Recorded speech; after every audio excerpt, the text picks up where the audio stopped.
Hi everybody, hallo julle almal.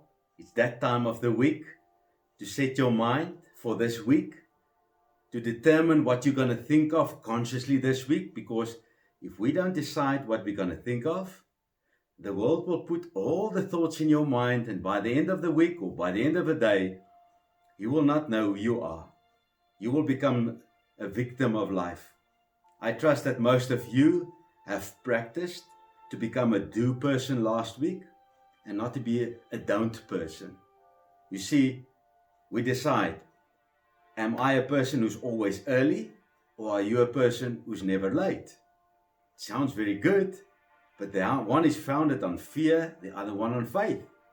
I'd rather live a life of faith than be motivated by fear. So for today, I want to discuss a thought.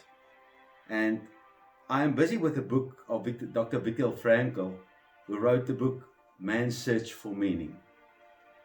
And in my conversations with people and my sessions that I have with people, I understand and I feel that people are desperate. They are wondering about the future, and they're wondering what's the sense about everything, what's going to happen.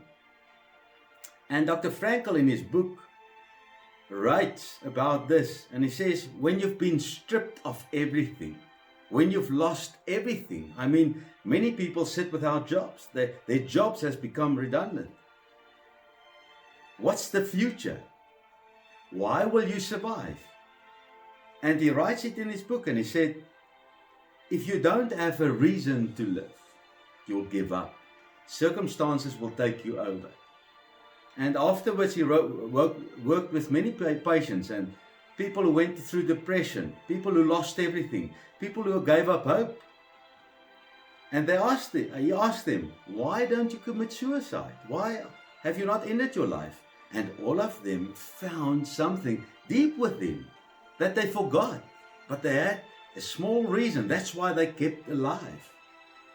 And he says this, if you have a reason to do or to be, you will find a way. You will find a how. The how is not the question. The why is the most important thing. And he says this, there is no prison for any mind. The mind is free to choose, unless you hand the keys of your mind to circumstances or to people. My challenge for you for this week is, keep the keys of your mind. Your mind is free to choose.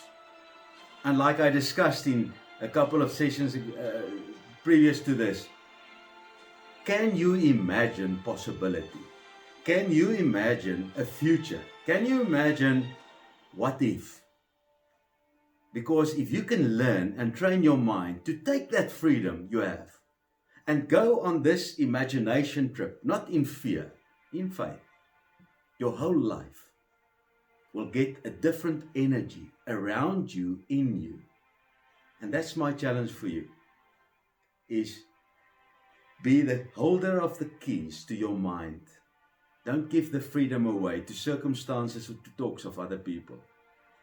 You've got freedom of choice. Choose to live free. Choose to imagine. And very important, have a why. I trust that you're going to have a super week.